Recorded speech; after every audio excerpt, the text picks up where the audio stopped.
Hello, I'm Christy Cade with the White Ribbon Alliance. And I'm Cindy Garcon, Coalition Director of the Self-Care Trailblazer Group. We are thrilled to welcome you to the Self-Care Learning and Discovery Series. We are a global coalition dedicated to ensuring everyone practices self-care. We advance self-care advocacy, evidence, practice, and learning to support people meeting their own health goals and to strengthen health systems. The World Health Organization defines self-care as the ability of individuals, families, and communities to promote health, prevent disease, maintain health, and to cope with illness and disability with or without the support of a healthcare provider. The series has invited more than 50 organizers from around the world to share what self-care means to them in practice through 16 individual sessions. While each session examines self-care through a unique lens, they are very much connected. We encourage you to participate in as many as possible. The Discovery Series is open to everyone: advocates and activists, healthcare providers, government officials, program implementers, community members, because all of us should have a vested interest in self-care. We hope you share your own ideas and insights throughout the series and keep the conversation going by becoming a member of the Self-Care Trailblazer Group. We'd like to thank the members of the Self-Care Learning and Discovery Series Steering Committee, Advanced Family Planning, JPIGO, PATH, Population Services International, and most of all, White Ribbon Alliance. Without you, this learning opportunity would not be possible. We also want to thank all of the session organizers who have dedicated their time voluntarily to curate this event. We should also say that each of the organizers took on the responsibility of the content in individual sessions, and so they might not necessarily reflect the views of the steering committee. Please take what you learned today and apply it to advancing policies, programs, and practices that enable self-care, universal health coverage, and your own individual health and well-being. Now, without further ado, we turn it over to today's session organizers. Thank you. Thank you and enjoy.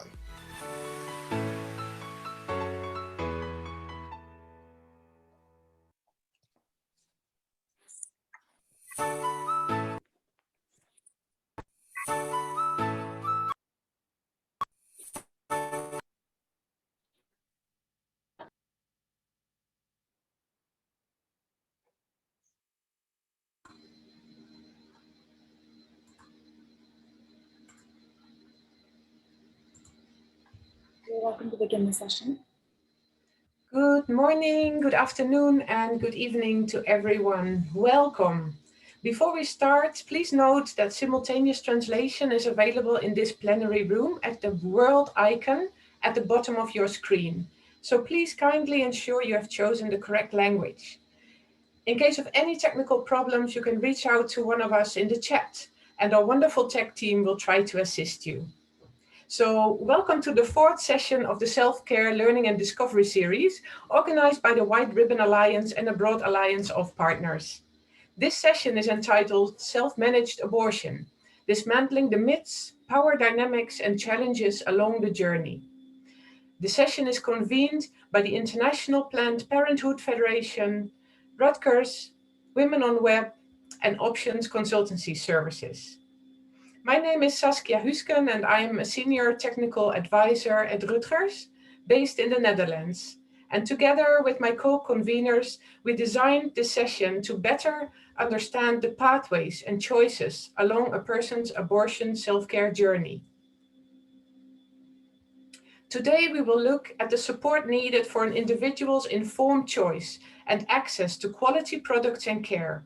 And we will examine the role of health systems and providers in providing support to each individual woman. We will be discussing the different pathways of abortion self-care and hear experiences from accompaniment models and the opportunities that digital interventions are offering increasingly. So let me quickly run you through the agenda of our session today, as we have prepared an exciting program for you. First, we have some more introductory points to set the scene, and then we will move into an exciting plenary panel to address the three themes that are key to abortion self-care, namely the healthcare system and role of providers, digital health interventions, and accompaniment models. After the plenary panel, we will go into 3 breakout rooms to discuss and share more on these 3 themes and to identify challenges and opportunities together with you, participants. We will share some results back in the plenary, and please make sure to stay online for the wrap-up in plenary as we close this session with some important takeaways and also a very nice animation video. But before I reveal too much, I want to give you all the floor now to hear your opinions about abortion self-care. What do you know? And what do you think about this theme? So we have created a very short Zoom poll with 4 questions. And I would like to invite you to take the poll and to select the answer that comes closest to your own honest opinion. And remember, there are no false answers. Here comes the first one.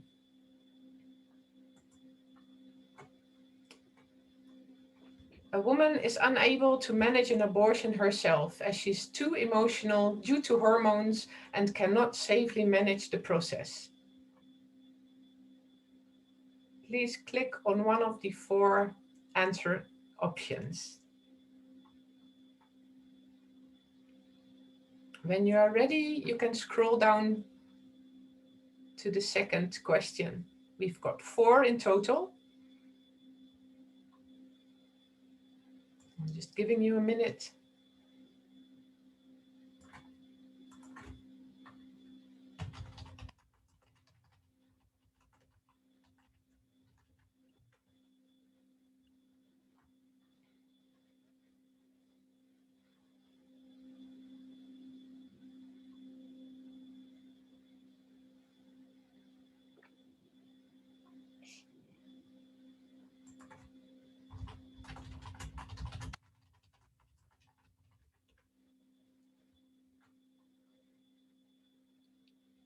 We have around 50 responses. Please let me know when you would like to share the results. Okay, I'm mindful of internet connections and the distance between us, but a few more seconds to answer. It's just 4 questions. It's your opinion. There's no wrong here.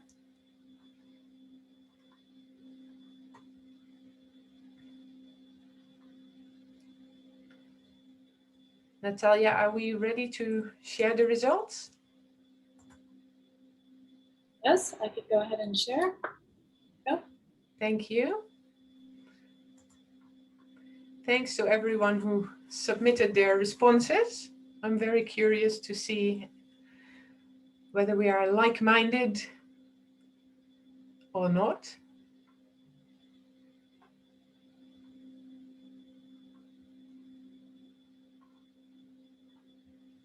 It's coming up in a minute.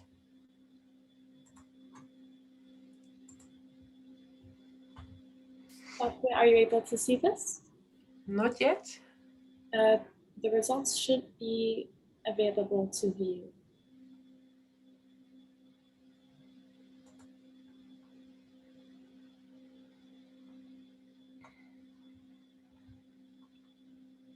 Yes.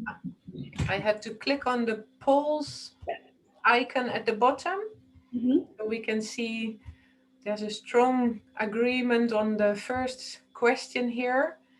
This is nonsense. I like that.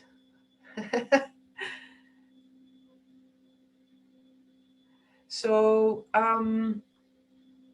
there's not enough time to go through all the different questions one by one, but why we wanted to use this this session is really about getting your personal opinion. And this can sometimes clash with situations that you may encounter in your professional lives. It's all about values. And it's also about how you live up to certain values. Or, for example, a medical doctor who swore an oath to save a patient's life may all of a sudden find some conflict in terms of their personal values. And that's why, and we wonder, why is it that when it comes to self-care and abortion, oftentimes the opinion about a woman's ability to decide over her own body may suddenly change.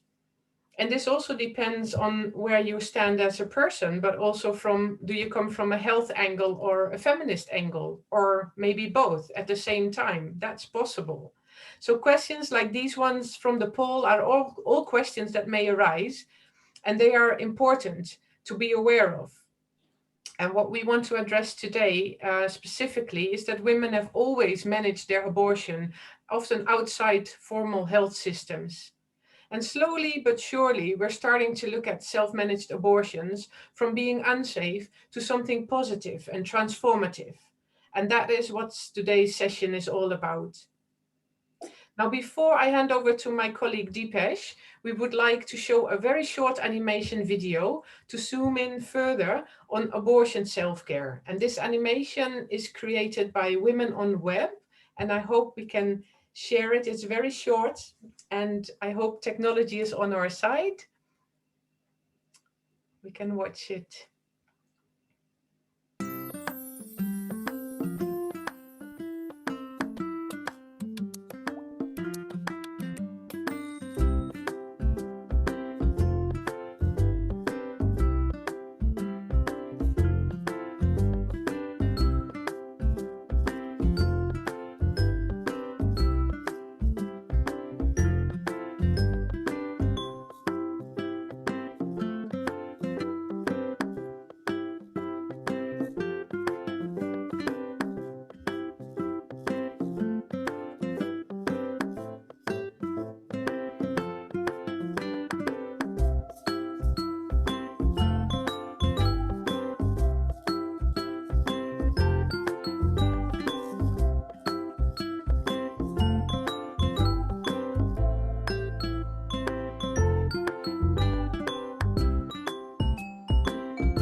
Thank you very much. And just to make sure, after this webinar, we will make available the link to this animation and some other resources on the landing page of this webinar session. So make sure to check that out after the webinar.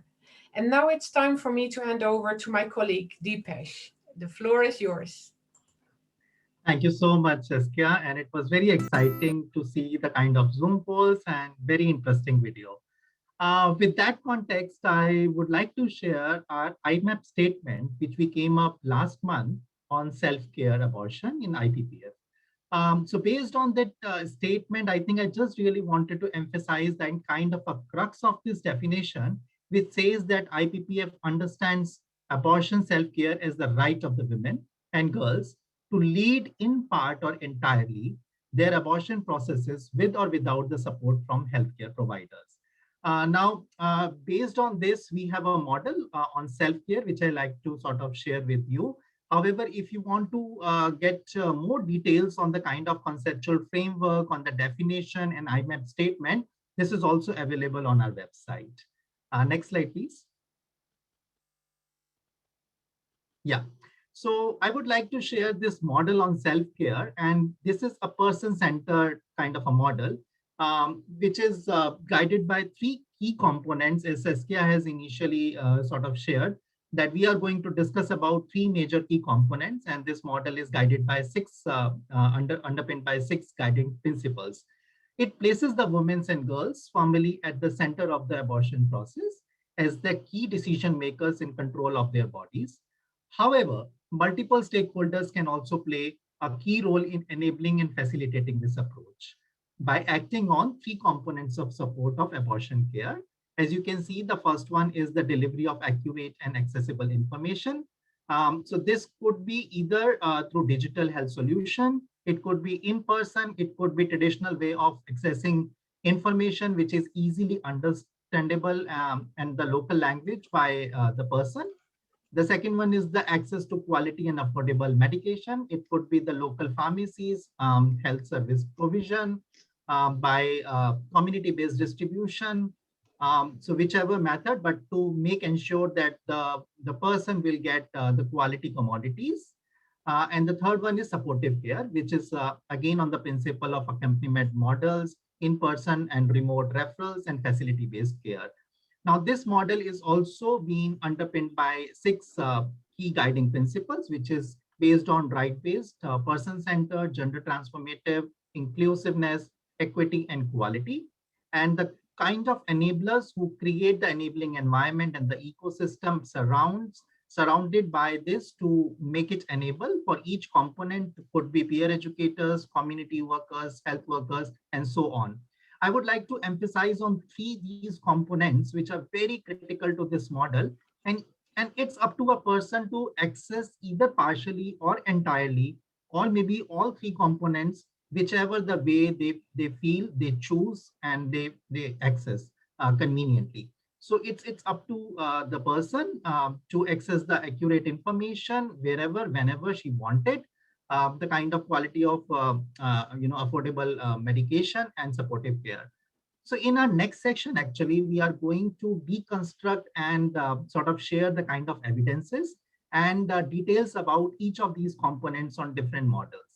So based on this, I hand it over to my next speaker, Harriet, to facilitate the plenary discussion, where our technical experts are going to discuss about these 3 components in much more details and with evidences. Thank you. Over to you, Harriet. Thank you, Dipesh. I hope everyone can hear me. I'm Harriet, I'm the Innovations Advisor at Options, and it's a pleasure to be here. I'm very excited to say that we have around 40 minutes, we're running a little bit behind already, to host a panel discussion and audience question and answer with a dedicated focus on those 3 pathways of self-managed, safe abortion that were mentioned earlier. So from Kenya, we have Lilian Muchoki from Women First Digital, who will speak to digital health interventions. That's followed by Dr. Eddie Feku of Cameroon National Association for Family Welfare, and he'll speak to the experience of fostering supportive health systems and pivoting that role for providers in Cameroon. And finally, we have Adriana Vallejos and Maria Paz Villegas Awego of the feminist collective La Revolta to speak of the Socorrista accompaniment model in Argentina. We have about 5 minutes, and we're going to go through each presentation, and then we'll come to questions and answers. And please, can I encourage audience members to put their questions in the chat box as our panelists are speaking, and we'll come to those in the question and answer. And we'll also be pasting the bios of our speakers in the chat box. So I'd like to bring into the fold Lilian Muchoki. Lilian is a partnership associate at Women First Digital, a fierce feminist and dedicated women's rights activist with more than 8 years of experience in promoting the rights of women as an activist, trainer, and facilitator. So Lilian, I hand over to you. You have 5 minutes for the floor. Thanks. Thank you, Harriet. I'm waiting for my presentation, please.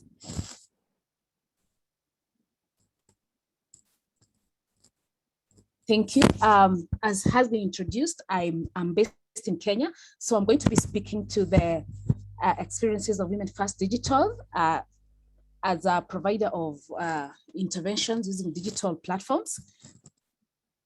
And I will contextualize this to Kenya. Next slide, please.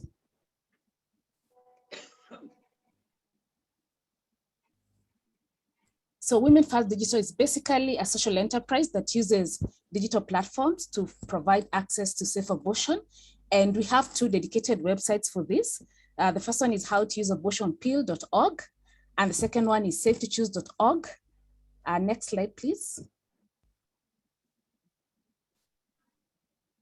So safetochoose.org is dedicated to providing counseling and referrals for women who are looking to manage their abortion. So we have counselors that can be contacted through a live chat or through email, and they're able to accompany women from the pre-screening process to just providing step-by-step guidance on how to use the pills, and also on how to manage their self-managed abortion.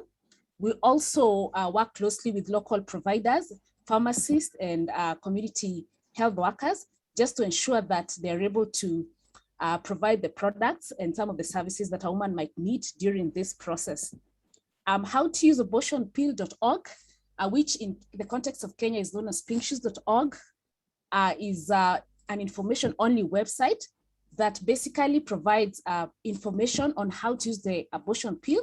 So we provide protocols as provided by WHO. We have also curated medical abortion profiles for up to 50 countries, including Kenya, whereby if a woman wants to access medical abortion, then they're guided on the availability of products, where they can get the products and all that information, and even what the law says. Then we have automated a chatbot, which women can also access easily. And I'll be speaking about this later. And we have also curated online courses targeting pharmacists and other healthcare providers, just to ensure that their capacity is built on how to support women in their self-managed abortion journey. Next slide, please.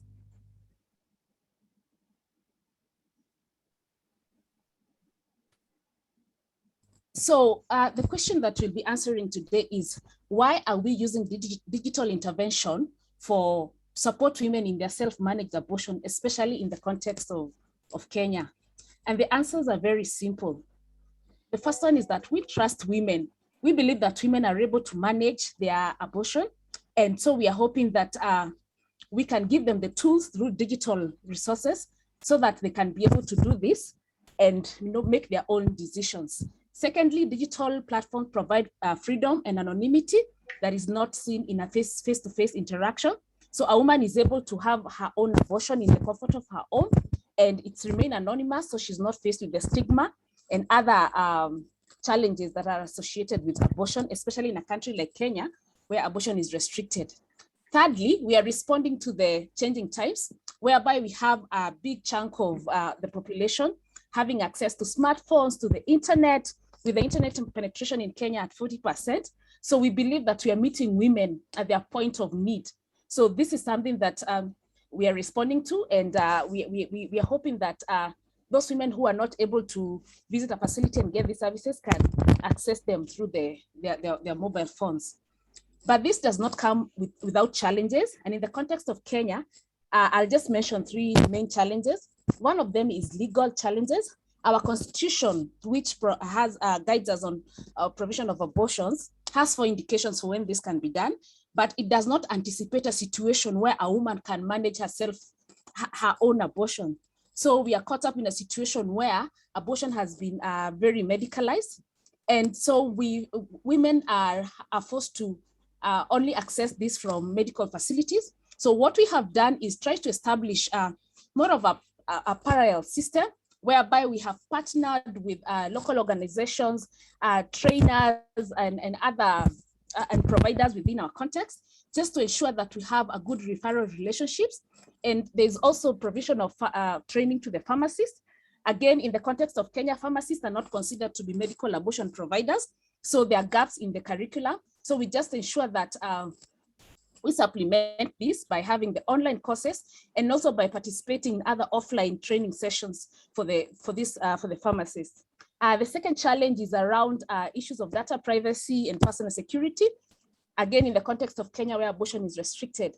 So people, of course, they're afraid that if they come and access this information on the website, it might be leaked or something might happen. So what we have done is that we ensure that our websites are highly encrypted, and also that the servers are not domiciled in the country.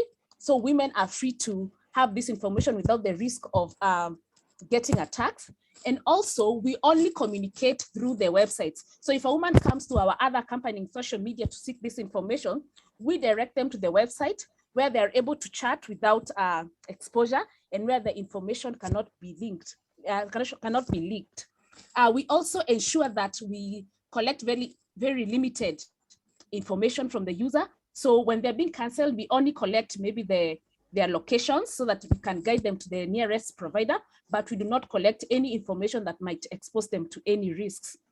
Finally, we have the challenge around digital divide, whereby some women, we recognize some women are not able to access mobile phones and internet. So what we have done, both the websites have a version that we call AMP.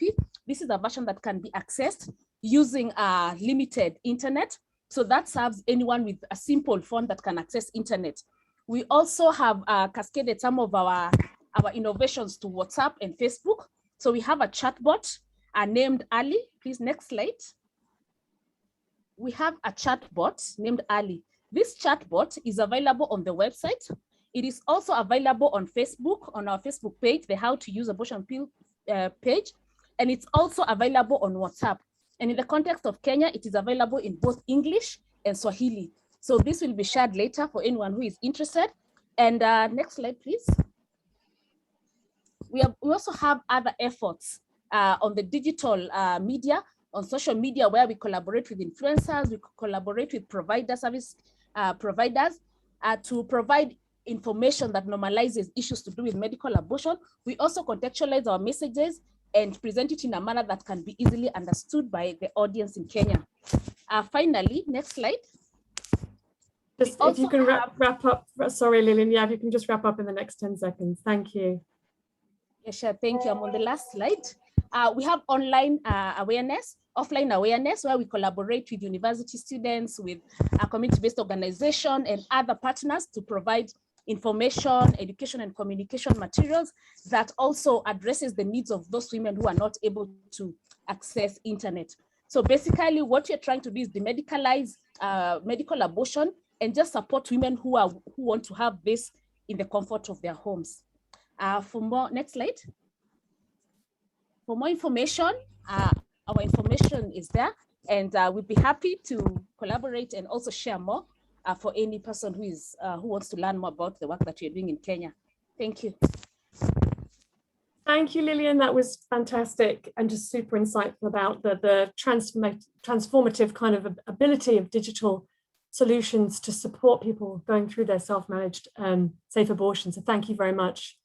I'd now like to invite Dr. Eddie Feku from the Cameroon National Association of Family Welfare to speak. Dr. Feku comes with extensive professional experience in sexual and reproductive health. And since joining Cameroon National Association of Family Welfare in March 2017, has pioneered approaches and currently acts as the coordinator of their global comprehensive abortion care initiative. Dr. Feku, over to you. And I would like to just let the audience members know this presentation will be in French. Please make sure you are sitting in the English translation room. Thank you. For those that would like it in English, thank you. Over to you, Dr. Feku. Merci de me passer la parole. Je suis le docteur Feku Eddy du CAMNAFOR. Nous allons parler de l'intégration de santé, les systèmes de santé en matière de gestion de la salud. Déjà, qui sommes-nous? Nous sommes une ONG enregistrée en tant que telle depuis le 22 décembre. Notre principale vision, c'est de se projeter dans une société camerounaise au service de santé, droits sexuels et reproductifs, accessibles sans discrimination. Notre principale mission est d'impulser l'émergence d'une société civile forte qui garantit aux populations un accès libre aux services modernes de SDSR de qualité en collaboration avec le gouvernement dans le respect des droits. Parmi les programmes mis en œuvre par CAMNAFOR, nous avons la prévention et la prise en charge des avortements. Les avortements qui restent au Cameroun un réel problème de santé publique, qui est la deuxième cause de mortalité maternelle. La tranche d'âge la plus touchée étant celle de 20 à 24 ans. La majeure partie des avortements sont provoqués et se déroulent dans la clandestinité face à une législation qui est encore assez rigide. Nous avons une stigmatisation du personnel soignant qui offre le service d'avortement. Nous avons plusieurs domaines d'intervention en matière d'autogestion des avortements, notamment la lutte contre la stigmatisation qui vise à stimuler les changements socio-culturels en créant des récits positifs, des mouvements sociaux et des interventions dans la communauté afin de supprimer la stigmatisation et améliorer les connaissances et les aptitudes concernant les avortements. Nous avons les activités de plaidoyer que nous menons qui visent à transformer la politique et la législation à l'échelon national afin de créer un environnement favorable à l'avortement en tant qu'élément clé d'un système de santé soutenant les soins liées à l'avortement. On avons plusieurs, pour cette activité de plaidoyer, nous avons plusieurs partenaires de mise en œuvre, notamment la Société des gynécologues obstétriciens du Cameroun. Autre intervention, c'est l'offre de services d'avortement qui, dans son but, vise à accroître l'accès aux services de santé, droits sexuels et reproductifs, notamment les soins d'avortement médicamenteux autogérés des femmes en âge de procréer et en particulier des jeunes filles. Nous agissons à plusieurs niveaux, notamment au niveau communautaire, au niveau des cliniques, au niveau de la plateforme numérique. Au niveau de la communauté, nous organisons pour la plupart du temps. Ah putain!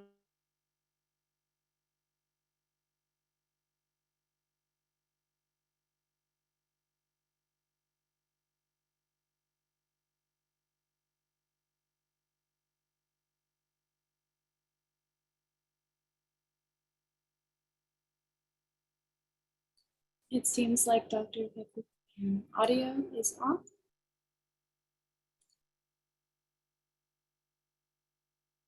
I think, unfortunately, they might have dropped from the meeting.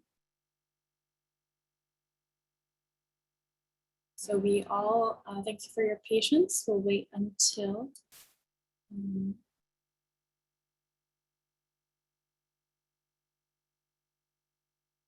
Dr. I'll give it a few seconds, maybe Natalia, but I'm wondering if we move to the third presentation, if unfortunately Dr. Feku's connection has gone down. Yes, that is fine. We can move to... Yeah, and then hopefully we'll be able to come back. I'm very sorry to audience participants as well. I assume everyone appreciates this is probably quite a common problem with webinars. Okay, wonderful. Then in which case, we're going to park that amazing work of Dr. Feku and what he's doing, and we're going to move on to our final presentation in this plenary panel discussion. And I'm very pleased to introduce Adriana Vallejos and Maria Paz Villegas Ahuego, and they're feminist activist scoristas from Argentina. They're both part of the feminist collective La Revolta. That's a local feminist organization with 20 years of pioneering experience. And as part of La Revolta, they accompany people in their abortion decisions and process, and they play a key role in feminist activism as well. So really pleased to hand over the floor to Adriana and Paz. Thank you, and you have 5 to 7 minutes max. Okay. Thank you. Thank you, Harry, very much. I know it's difficult, all of these Spanish names. We are pleased to be here. We thank everyone to share this experience with us. We have all read it down so we can be on time. So excuse me, but I'm going to read. La Revuelta Colectiva Feminista is a civil organization from the province of Neuquén in Argentine Patagonia, with 20 years of experience in feminist activism in the region, and with 30 years of experience accompanying people who have abortions. Not everyone we accompany is a woman, so we say people who want to have abortion. We don't refer to them as women. We are also founders of Socorristas en Red, which is a network with approximately 60 feminist collectives from all over Argentina that use the same accompaniment model adapted to the conditions and possibilities of each place. Excuse me, can you pass to the next slide? Yes. We have the maps there. Thank you. Thank you. We were also part of the national campaign for the right to legal, safe and free abortion. Es la campaña nacional por el derecho al aborto legal, seguro y gratuito, which assembles together 305 groups, organizations, and personalities from all over the country. Our work and claims were organized by the Congress in December 2020, and since January, This year, the voluntary interruption of pregnancy is legal in Argentina. We refer to it as the IVE, the voluntary interruption of pregnancy, la interrupción voluntaria del embarazo. So please, next slide. The accompaniment model has 4 moments. We call it Socorro Rosa, which comes from an Italian tradition. The first moment is the phone call. The first contact with the person who needs help through the process of abortion. It's a crucial moment. We generally come across people with emotions such as guilt, fear, shame, who are uninformed or completely unaware of medical abortion process. The telephonist is a person prepared to soothe those feelings through attentive and unprejudiced listening and provide all of the information it deems pertinent. Some data is collected on the particular situation of the person, and they establish contact between the socorrista and the caller. Information on the IVE process within the health system is also provided if the person wishes so. The second moment is the workshop. In person, we hold groups meetings with 2 socorristas and 4 or 5 persons that wish to abort. During the pandemic, the meetings are held in virtual media according to the preferences and possibilities of the person who accompany. The meeting aims to think together about possibilities for that person to have the best possible abortion of the highest quality and worth. The person who aborts is the protagonist, has the leading role in the process. This is very important. Really important.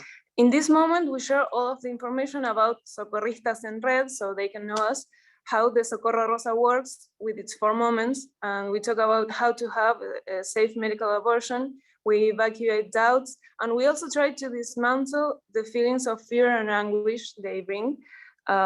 We have a political tool, a spreadsheet, to collect information and in a systematic way that we call protocola.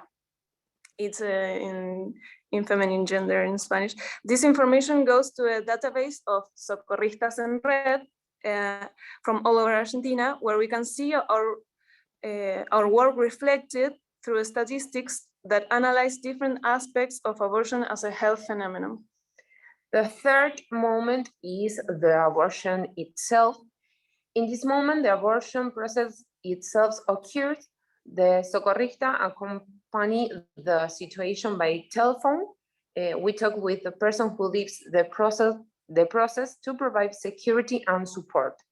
Make sure that everything happens normally and have resources available in case of having to need medical assistance. The last moment is the post-abortion control checkup, and 1 week after the abortion process, we recommend that they attend a medical checkup. We have a list of health effectors or workers in territory that can perform this procedure with our perspective, our feminist perspective. Next slide, please.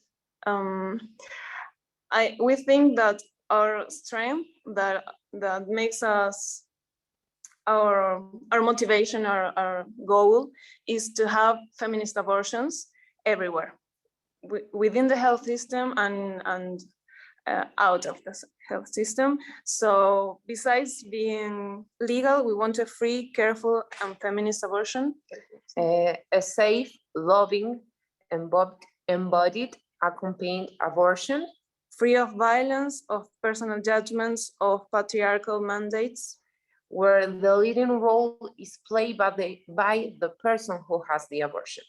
And this is something we fight a lot with doctors, because when somebody goes to the health system, sometimes it's the culture of the health system, it's that the doctor has the leading role. So we want to change that. And we quote here a journalist who has accompanied us a lot, Laura Rosso, who says, "Through socorrismo, the abortion experience is transformed into experience to give love." So that's what we think it should be. That's all. That's all. Next slide. Next slide, and the last one. our social media. We had a lot. So I think that's it. Thank you very much. Thank you. Wonderful. Thank you so much. And just, I mean, hugely inspiring work that you deliver, and really fantastic to have your perspective, that feminist abortion perspective. That I think it's interesting you talk about that inherent challenge with providers, with healthcare workers. And I think that's where I'm really pleased we've got this room today to kind of draw out some of that. So thank you so much. On that note, and also I'd love to direct you to all of the compliments you're getting in the chat box. On that note, I'm going to hand us back, hopefully, to Dr. Feku. This is a good way to shift, because now we're going to go to that provider perspective, how to transform and support the health system in self-managed abortions, and that kind of shift of power dynamics and roles. So this is great. So thank you very much, Paz and Adriana. Fantastic. Come back to you. Thank you. Thank you. Thank you. Dr. Feku, hopefully you are back with us. And perhaps if I can ask you to carry on with your presentation. Thanks.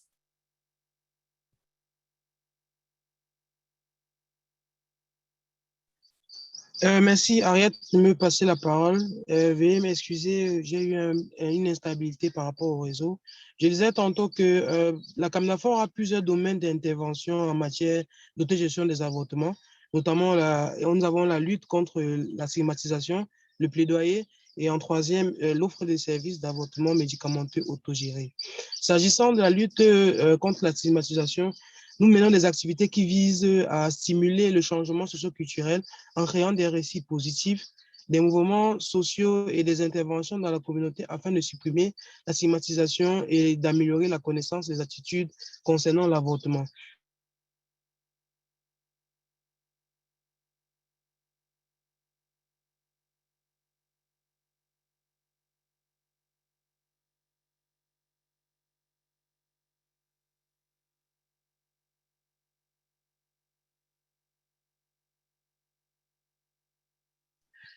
Concernant le plaidoyer, nous menons des activités visant à transformer la politique et la législation à l'échelon national afin de créer un environnement favorable à l'avortement en tant qu'élément clé d'un système de santé soutenant les soins liés à l'avortement. Et nous avons plusieurs partenaires de mise en œuvre, notamment la Société des gynécologues obstétriciens du Cameroun. Et nous avons aussi des partenaires de la société civile, Femmes, Santé, Développement et Horizon Femmes. Slide.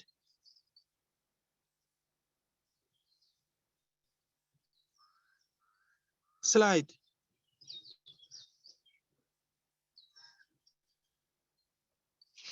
Pour le domaine d'intervention concernant l'offre de services d'avortement médicamenteux autogérés, dont le but est d'accroître l'accès aux services de santé, droits sexuels et reproductifs, notamment les soins d'avortement médicamenteux autogérés des femmes en âge de procréer et les jeunes filles.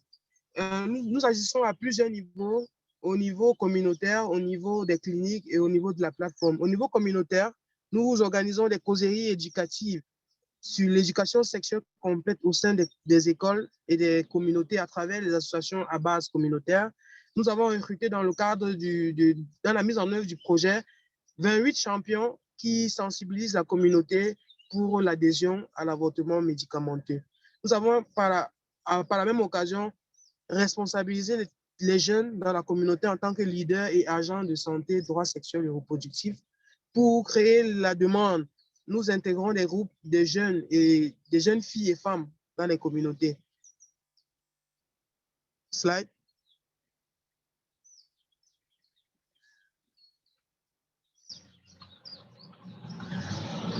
Slide.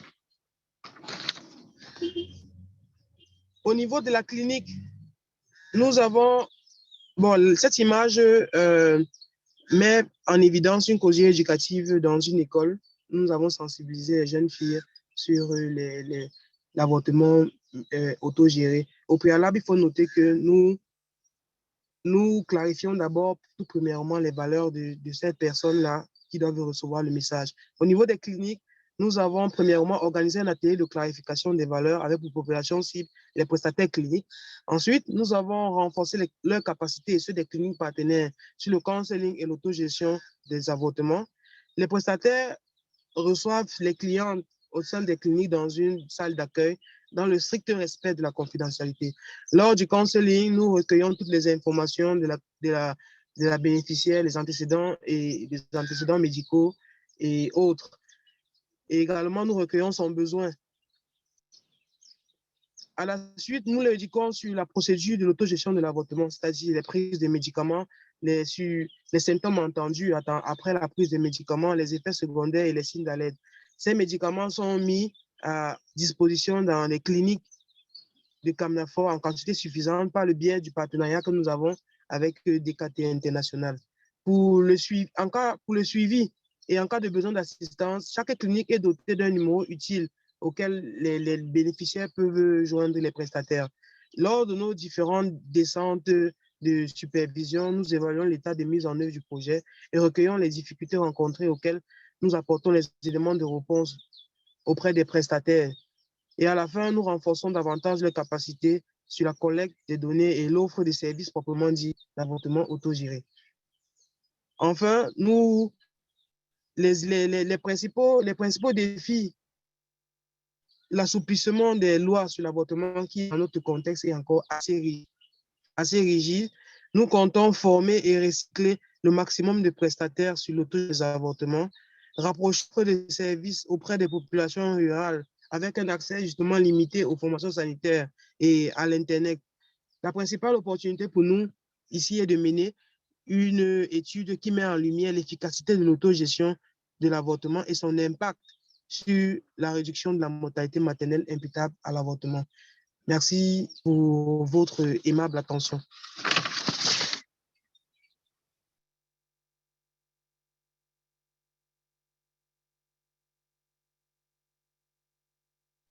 Great, thank you. Thank you very much, Dr. Feku. That's wonderful. I'm mindful that we have just 10 minutes left, really, for discussion. And we've had a couple of questions, but maybe just very quickly, Dr. Feku, could I ask you around, there's a question there around the profile of your champions.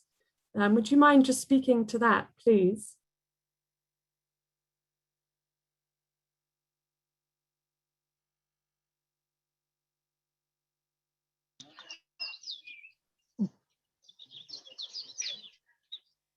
Bon, déjà, le profil, nous travaillons avec le mouvement actif jeune de la Camnafor.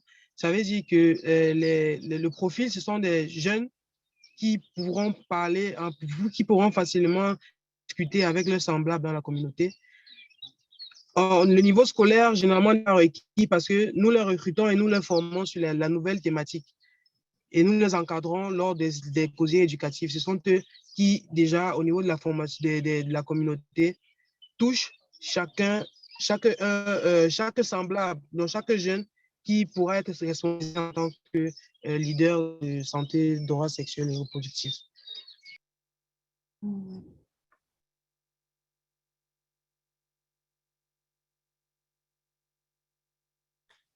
Great, thank you very much for that. I can see we have a hand raised from Sadouk Amin Ben Hassin. I hope I pronounced that correctly.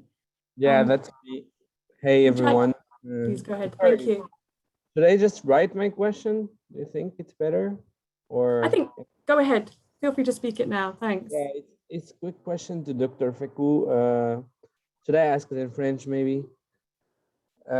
Yeah, so thank you very much for the presentation, Dr. Feku. Et j'ai juste une petite question par rapport au fait que vous essayez de convaincre les personnes qui vont en contrebande les médicaments d'avortement à diriger nos clients finalement à des structures plus organisées, telles que le clinique, par exemple.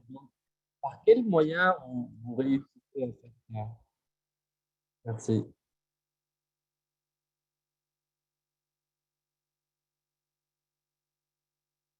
Excusez-moi, je n'ai pas très bien compris la question. Est-ce que vous pouvez la répéter, je vous en prie? Absolument. Donc, par quels moyens vous arrivez à convaincre ceux qui vendent les médicaments d'avortement en camp et les diriger plutôt vers vos cliniques, par exemple, au lieu de prendre des médicaments à la rue ou dans sur non réglementés? Quel argument vous avez?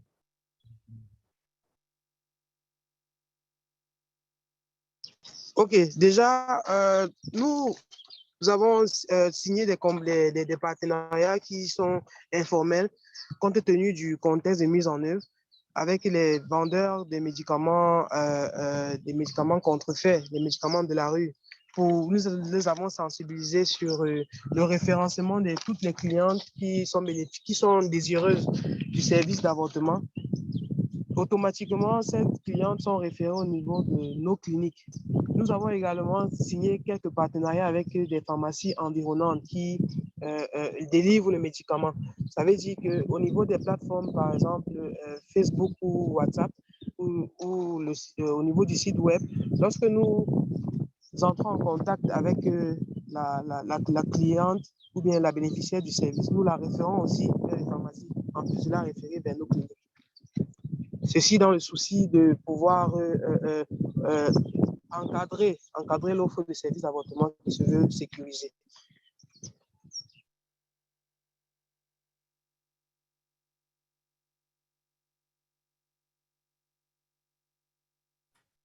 Thank you. Thank you very much. Giscard, I see you have your hand raised also. Perhaps if we can take maybe your question, if you could ask it quite briefly, if you haven't already put it in the chat box, that would be great. Thank you.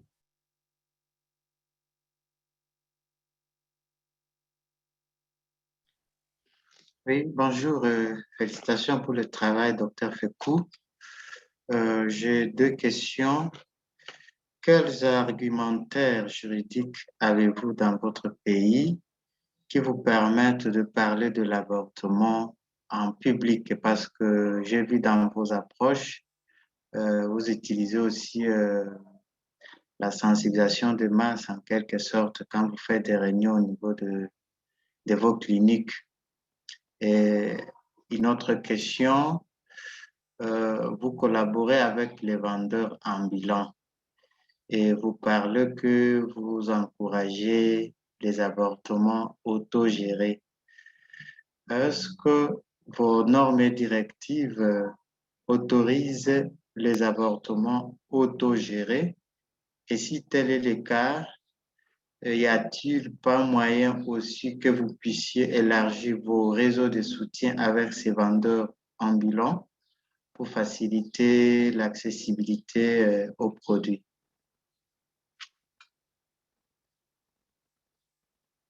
Ok, merci pour la question. Déjà, il faut noter que la loi est encore assez restrictive et le permet uniquement dans certains cas comme l'inceste, le viol ou bien lorsque la grossesse met en jeu le projet vital de l'enfant ou de la mère. Mais néanmoins, nous travaillons en association avec la Société des gynécologues obstétriciens.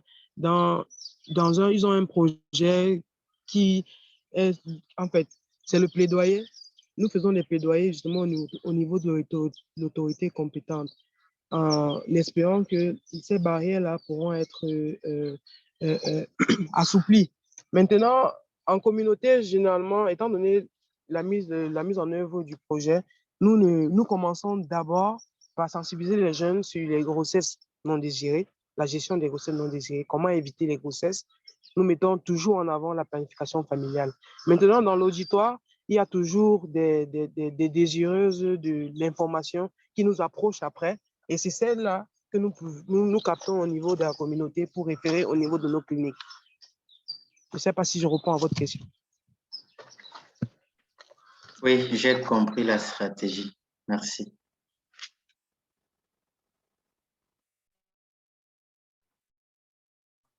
Great, thank you very much for that. Lots of questions around this.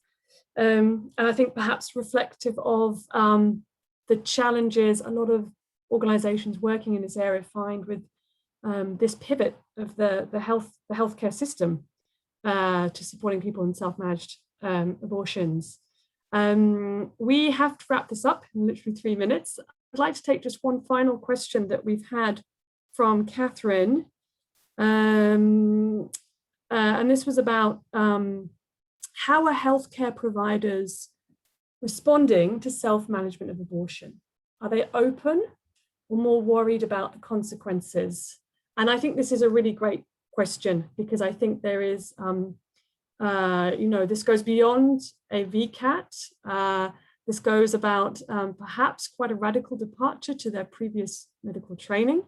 And so I think this is a really great question for us to consider about what does it take to make a provider feel confident in a self-managed abortion for a person. I'd like to ask Dr. Feku to respond first, just perhaps in 1 minute. And then I'd like to come to Paz and Adriana with the same question, because you had mentioned this was a challenge. And then Lillian for you for a final thought, but we literally have 1 minute each. So Dr. Feku, over to you. Thank you.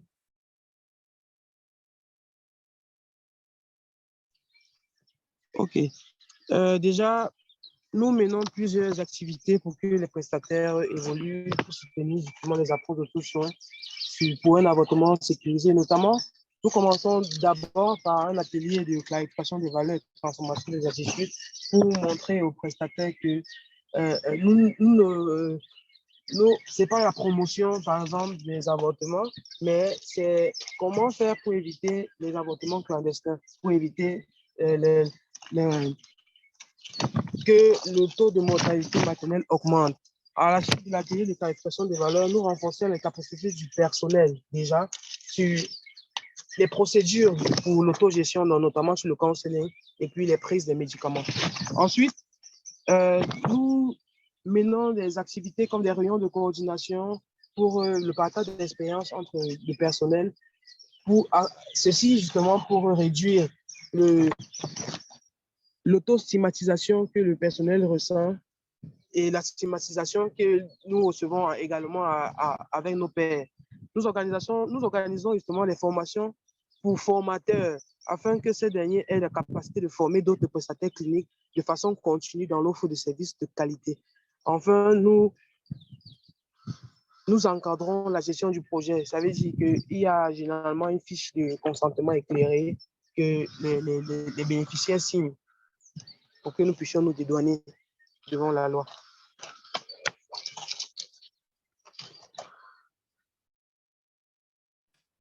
Thank you very much. That's great. Thank you. Adriana and Paz, just in sort of 30 seconds. Sorry to do that to you. Yeah, for you, what has kind of been, bueno, you know, the nosotros trabajamos con el sistema de salud, bueno, primero porque hay socorristas que, sí, vamos a usar la traducción, primero porque hay socorristas que forman parte, que son activistas feministas y son médicas que trabajan dentro del sistema de salud, así que eso es una pata muy fuerte donde nos apoyamos, y también porque nosotras, cada socorrista entra en contacto con un médico o una médica que también acompaña o puede hacer el control o hace una ecografía. Nosotras estamos en contacto y queremos establecer vínculos. Cuando nos encontramos con objetores de conciencia también sabemos cómo poder hacer respetar la ley, porque es solo una práctica a la que puede negarse, pero hay como un acompañamiento que no se le puede negar a la persona que lo necesita dentro del sistema de salud. Así que estamos trabajando en campañas también de concientización, pegando pósters y afiches y difundiendo en nuestras redes sociales para que la gente pueda solicitarlo, ya que es una ley, el sistema público de salud tiene que garantizarlo. Así que bueno, eso es un trabajo día a día, muy, muy chiquito y muy insistente que realizamos desde Socorristas en Red. Nosotros además hacemos el acompañamiento dentro del sistema de salud, por más que sea acompañado por un médico, o sea, que sea el que da la información o la medicación, o también por fuera, siempre estamos acompañando a la persona con capacidad de abortar, porque es como nuestro objetivo, que ella tenga el acompañamiento más allá de dónde viene el proceso. Gracias. Thank you very much. That's really useful to hear and really great to hear about the everyone so far has spoken about champions in one shape or form across the three discussions. I'm so sorry, Lillian, I'm going to come to you for again 20 seconds now, and I'm so sorry, and then we're going to have to cut this and move into the breakout room. So Lillian, final thought from you, and then we're going to wrap up and go into the breakout rooms, and where we can delve into these in a lot more detail. Okay, thank you, Harriet. For me, I just want to say that digital intervention into self-managed abortion comes from a place where we appreciate that women have a right to their own reproductive health and that they can manage that. And also it's based on a dream that there'll come a day when medical abortion will be demedicalized, the same way that contraceptives and other reproductive health options are demedicalized, and that we can all trust women to make the decisions about their healthcare. But again, I want to mention that we don't work in seclusion.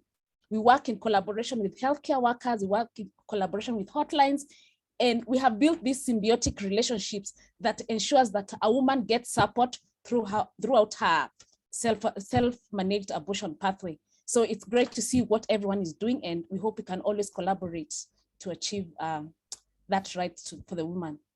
Yeah. Thank you, Lillian. Always a strong last word. I appreciate that. Really great. Thank you. I'd like to move to the next slide, please. And I'd like to thank those panelists for such a fantastic session, really bringing in multiple different perspectives, components on how we work to support a person's choice around self-managed abortion. Really wonderful. Thank you. Now is the time to get really deep in discussion. And we're moving into breakout rooms. We've got 3 breakout rooms along similar themes of those presentations, with even more expert presentations to happen in each.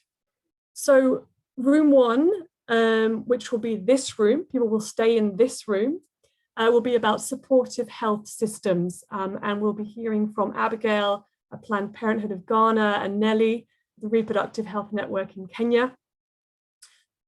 For those of you interested in talking more about digital health interventions, please move to group 2, where Rodica from the Reproductive Health Training Center in Moldova and Veni from Women on Web are going to be talking about their experiences for digital health interventions and leading a facilitated discussion.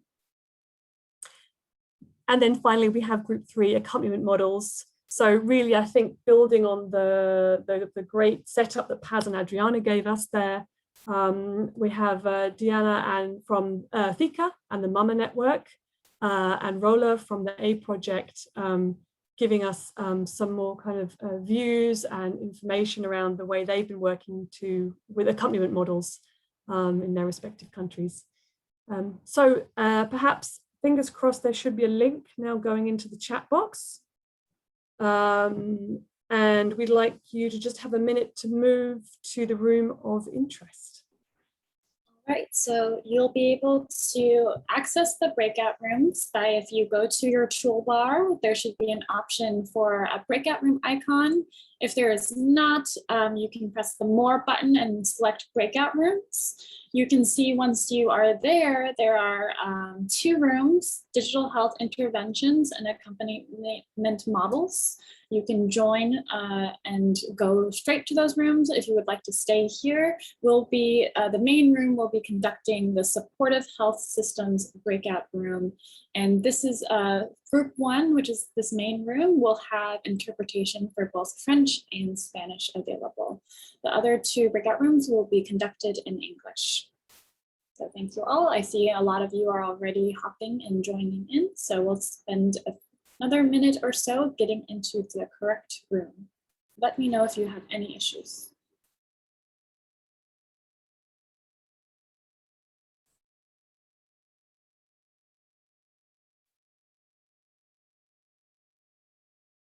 Also, the main room, supportive health systems, which is this one, will have interpretation available.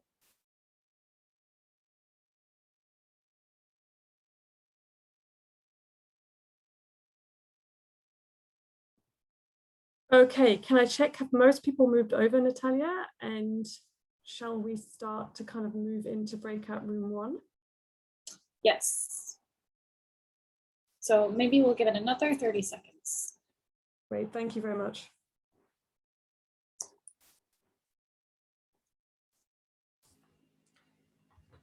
Thank you, Natalia. Could you repeat how to get into room 2 and room 3? Yes, so I'll repeat that process.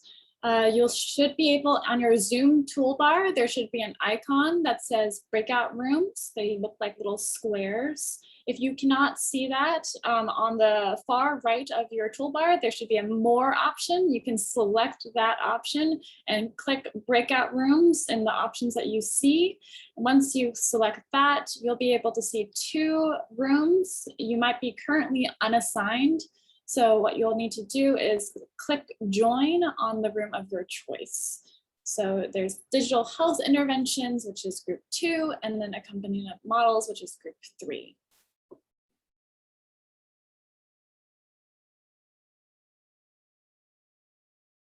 Looks like we still have some folks shifting.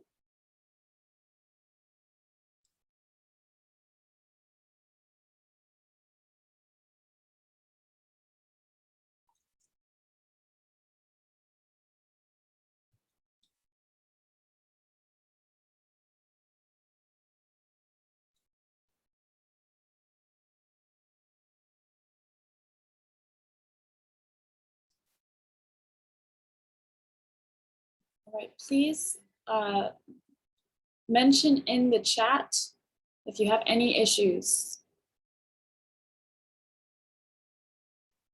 If there is no breakout room option, it is possible that your Zoom is not properly updated, although that is not likely. There's a question from Nodar Kvetsatse to go to room 2. Not sure if they are already in that room. It looks like they made it to that room. All right. They're no longer in here. Okay. And Tanya Sokaras? All right. Just checking the chat. But if not, we can start with the group 1, number 1 in this main room here. Welcome everyone. We're just counter checking if everybody's in the right room to join the discussions.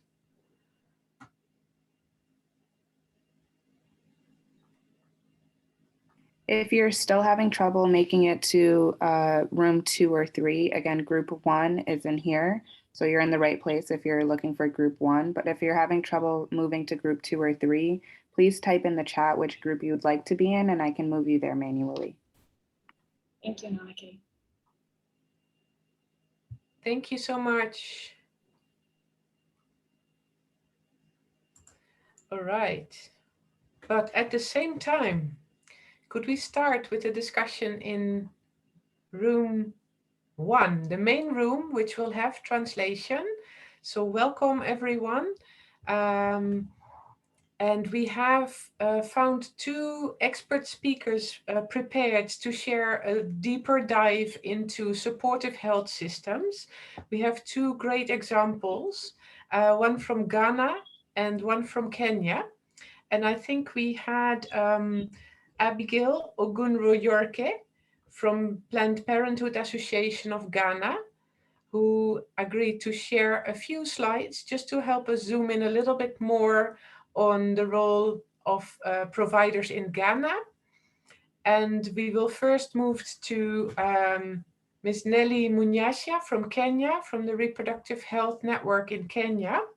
And I hope, yes, there she is.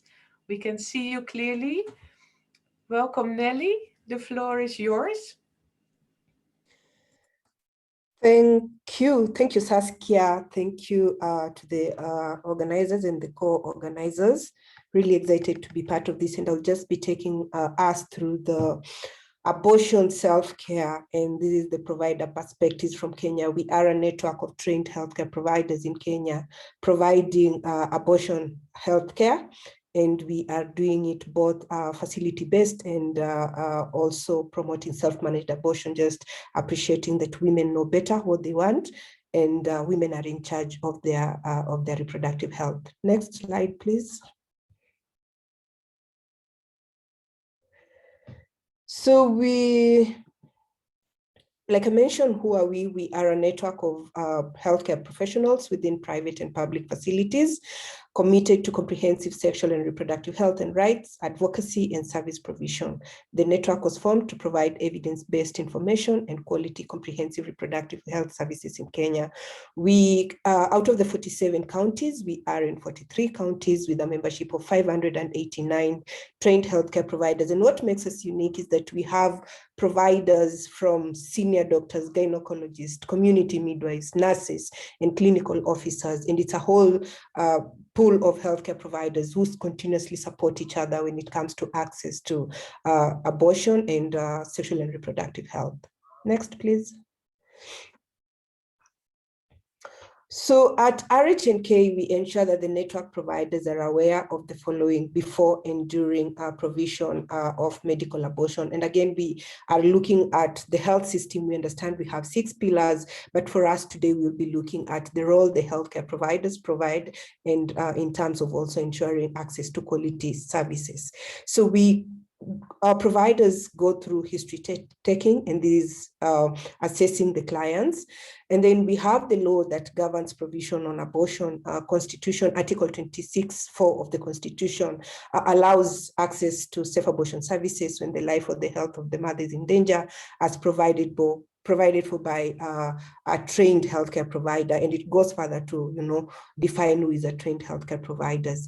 So we have 2 ways that we use to end a pregnancy, and this is in-clinic abortion, this is facility-based, and also use of the medical abortion pills. And then we also focus on the effects of medical abortion. It is very important that we let the women and girls understand what are some of the effects that they anticipate while taking the pills, and then what are the risks that they will be exposing themselves to when they are also taking the medical abortion pills.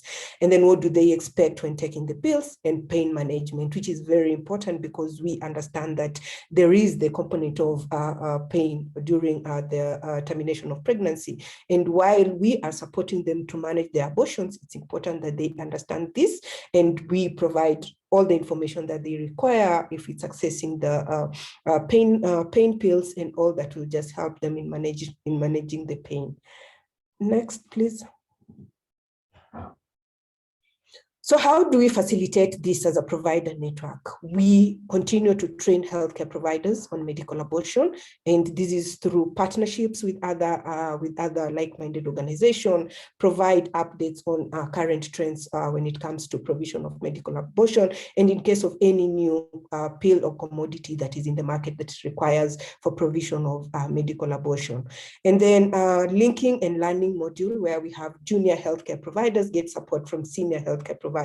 And this is a mentorship strategy that we have within the organization, where we have continuous mentorship to junior providers and the new members that we continuously onboard into the organization. And then organizing for commodity workshop training, where we are training the providers on how to use the pills and how to support women and girls that are in need of these commodities. And then we provide commodities for the providers when available. And this we do through, depending with availability of funding, then we are able to buy the commodities for providers. If funding is not available, then what we do is continuously link our providers to like-minded organizations such as DKT, Maristops Kenya, to ensure that they are getting our commodities at fair prices. Then we also conduct assessment in understanding knowledge and skill, and this is just for continuous personal development of our providers, so that they are keeping up with the Ministry of Health standards and guidelines. They are keeping up to date with what is required when providing these services. Next, please. We also support in making informed choices, because women and girls know what is right, and women and girls need to be provided for with information for them to be able to make informed choices. In this, as much as we're supporting self-managed abortions, we are making sure that we are providing all the necessary information that they require so that they're able to make the necessary choices. So as a network, we ensure that our providers are, one, aware of the existing abortion standards and guidelines. In Kenya, we have the standards and guidelines that support a reduction of maternal mortality and morbidities due to unsafe abortion. And this is something that we are continuously ensure that all providers are aware of, even as they provide self-managed abortion and any other policy and guidelines that exist that also supports telemedicine, for example. And then fully equipped with skills and knowledge of medical abortion, and then sensitive to the financial situations of clients. Most providers are serving women and girls from poor and vulnerable communities, and the cost of abortion is considered case by case, so that clients' inability to pay does not push her to unsafe abortion. Most of our providers are found in the communities where we have some of the regions are very hard to reach, and they serve the underserved, vulnerable, marginalized women and girls. And that those ones who cannot even afford $1 a day. So that means that even accessing these pills, as much as we would want the pills delivered to them, or we would want to link them up to a pharmacist or a chemist shop where they can get the pills, it becomes very difficult. So we work very closely with the pharmacist, and also work very closely with the doctor, with our healthcare providers, so that in cases where women and girls are not able to afford, then we are able to negotiate, and so that women and girls do not miss out on their abortion pills. Next, please. So for women, when we are providing these services, when our providers are providing supporting the self-managed abortion, they are keen on explaining the effects of medical abortion and how to take it, and then also provide option of in-clinic administration and home-based care, and just provide detailed information, because some of them opt for home-based care, self-managed abortions, because of the privacy that comes with it. And we have to make sure that we are giving them an option of either they could come at the facility, or when they are home, what is expected of them as they take care of their pregnancies, of their termination of the pregnancy. Then we also provide a safe space, privacy and confidentiality, which is very key for any woman who needs the services. Then provide the option for the client to decide on the method they prefer. Next, please. So how do we do this? We have our Nena na Binti hotline that provides friendly, confidential, and non-judgmental SRHR support. We have a toll-free line where women can call in and get information regarding to abortion. And we also have a number where they could send in messages, and we'll have our counselor or the healthcare provider calling them to provide the relevant information that they need. Next, please. So for follow-up, this is a critical step for our providers, because as an organization, we also are not just providing services, be it at the facility or through the self-managed abortion. Quality is at the center of all this. So for us, follow-up is very important. We check on how the client is doing and allow them to share. For pain management, we ask our providers to do telecounseling to the clients after the medical abortion has been taken. And then we also link them. I think this slide was talking about how we are able to link the women with the providers in the communities, just in case of any complication, just in case they need to visit a provider physically after the termination of pregnancy. We link them up to the community healthcare providers so that they're able to take care of them, and also generally to also the young people that we work with for follow-up, and also ensure that they can refer them in case of any challenges. Next slide, please. So what are some of the challenges that we have continued to experience while providing medical abortion in Kenya? One is some of the clients, of course, do not take drugs as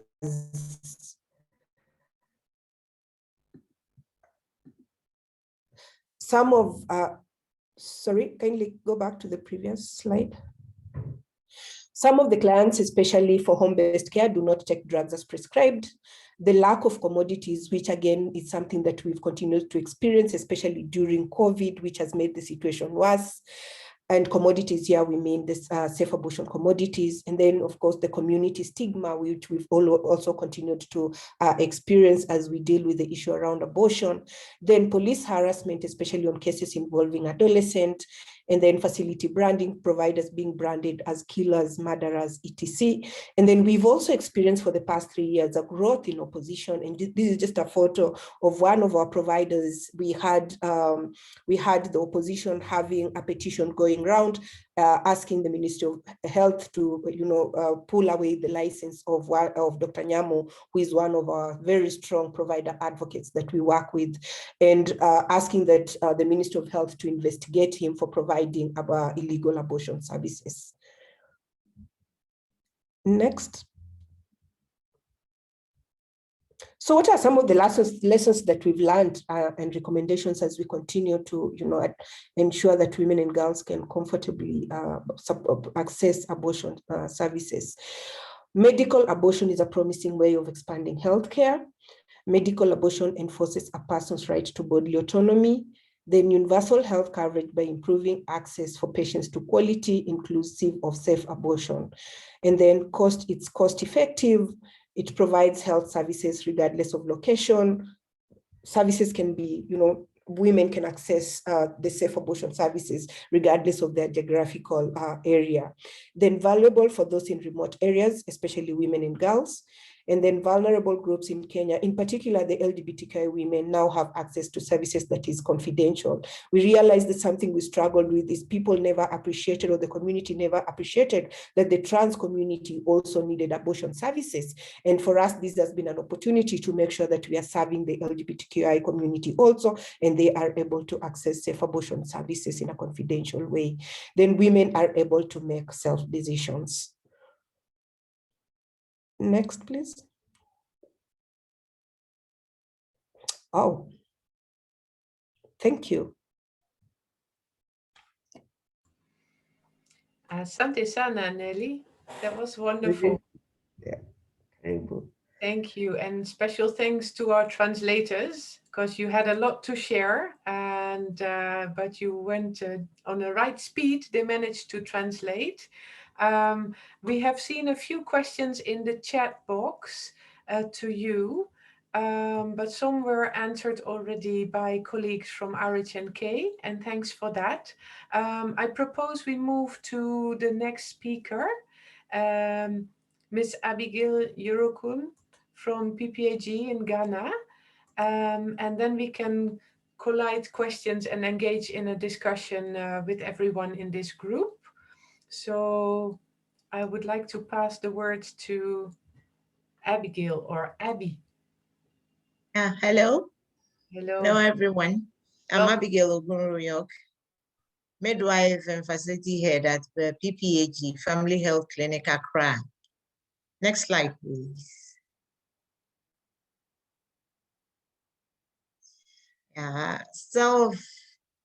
Abortion self-care context of PPAG. Since 14 years, we started with the abortion care, and we have championed innovation solutions, improve access to abortion care for women and girls across Ghana. PPAG clinics were some of the first facilities in Ghana to offer quality comprehensive abortion care services. And we have strong emphasis on every aspect of the process. That is pre-abortion counseling, service delivery, that's medication or the surgical, and post-abortion counseling, including options for contraceptives. PPAG is currently one of the first organizations in Ghana to offer self-managed medical abortion services in Ghana. Our clinics offer partial self-medication abortion now, which is in line with the country's protocols, with support from IPPF. Next slide, please.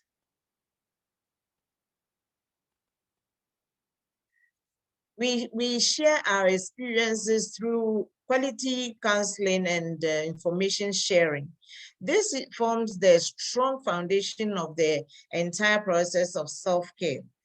The importance of this is that we spend quality time to provide clients with all the necessary information they need about the process. And we do this because we know that a lot of people have been abusing the drug already, and that we want to give the right information for them to make the right choices. Even out of the clinic, we still follow them up. It's necessary to clearly explain how the drug works and what the client needs to expect and prepare for.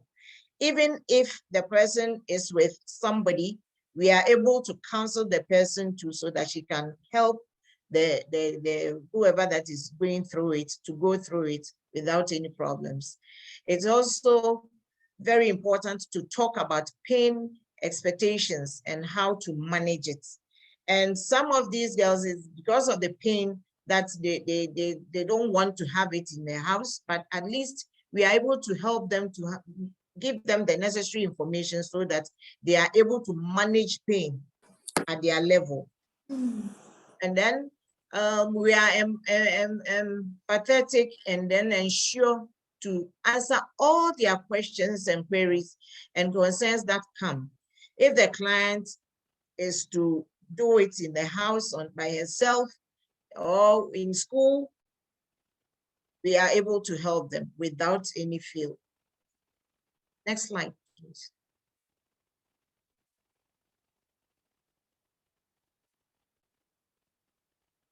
We have created an environment that invokes comfortability and peace within for the clients.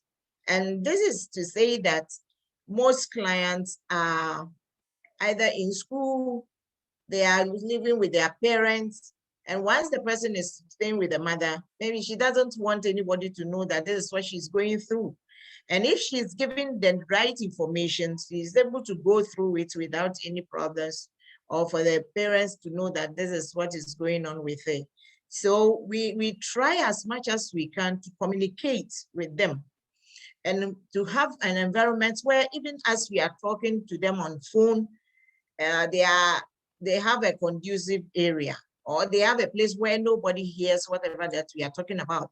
And therefore we can even send messages on the phone so that you can read and then follow instructions and follow whatever information that we are giving them, so that there will be no problems even at home if she's to go through the medication abortion. With the providers, we have learned of how to create an environment for them online. We have online agents, toll free, where if we are not able to get through to the provider, the online providers are there to help you. So we are making all the efforts to make them comfortable as much as we can.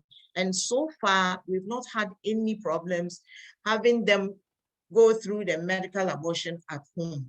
We use the exit interviews also to help them, to help us to know whether everything is fine with them. So the online agents do that interview so that we get the feedback even at the clinics. Next slide, please.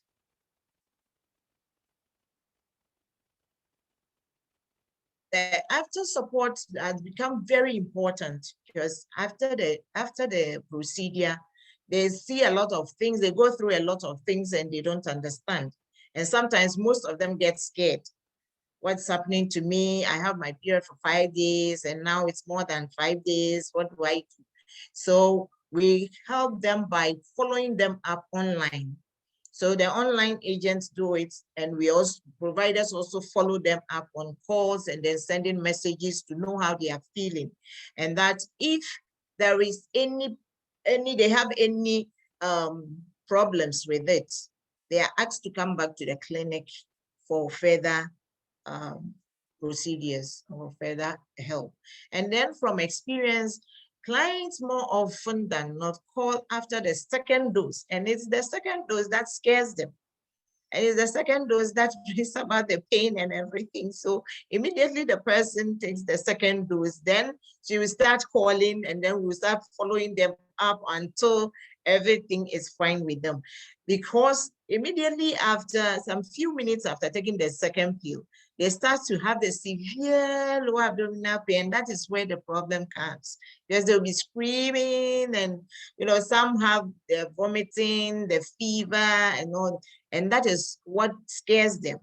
So as soon as the person takes the second pill, then we start to call and then follow them up with a text message to remind them to take the pain management drug, so that the pain is managed there. And even if the person has any fever or anything, we test as to what to do to clear and it's only within the 30 to 45 minutes that they go through that. So therefore, we are very keen to follow them up on those lines, so that at least we are able to help them in their own comfort zones. And we always maintain an open line for communication, so that at any time, at any point in time, the person can call, send messages, and then we react to it immediately. We have the pop-ups, we react to it. And then the call center they follow up as we are doing ours. They will also be following them up. Have the provider contacted you, then they will also respond there. So at least we keep them in check, so that you know that the provider is giving them all the necessary care that she needs to have to go through that. Next slide, please. The use of technology makes implementation of self-care very easy, because for us, we think they really are at peace with themselves if they are to go through it at home in their own comfort zone, so that when she's screaming, she's free to lie on the floor and then do whatever she wants to do. But at least she knows that she's going through it for just a period of time. And also with the pain management, pain is minimal, and therefore she's able to go through it. And then we follow them up on voice calls and then WhatsApp, especially, and most effective platforms to use in engaging clients. So we feel that the use of online platforms like the Google, the collect data and all that, it makes it simpler and easier and more comfortable for them to go through the medical abortion. So for now, most of our clients opt for the medical abortion and in their own comfort zone, and then we follow them up and they are so comfortable with it. At least it saves them from, buying the medication and then doing it anyhow for them to have complications and come back to us. So I think we are saving ourselves for trying to help them when the bleeding is so heavy and they are not able to do anything, and they are brought back to the clinics. In certain conditions that is very difficult to even control. But at least we are able, when they go through it by themselves, it's like they have control over whatever they are doing. So they do it and then they are comfortable with it. And the feedbacks that we are getting from them is just tremendous. Next slide, please. Next slide. Oh, thank you, everyone.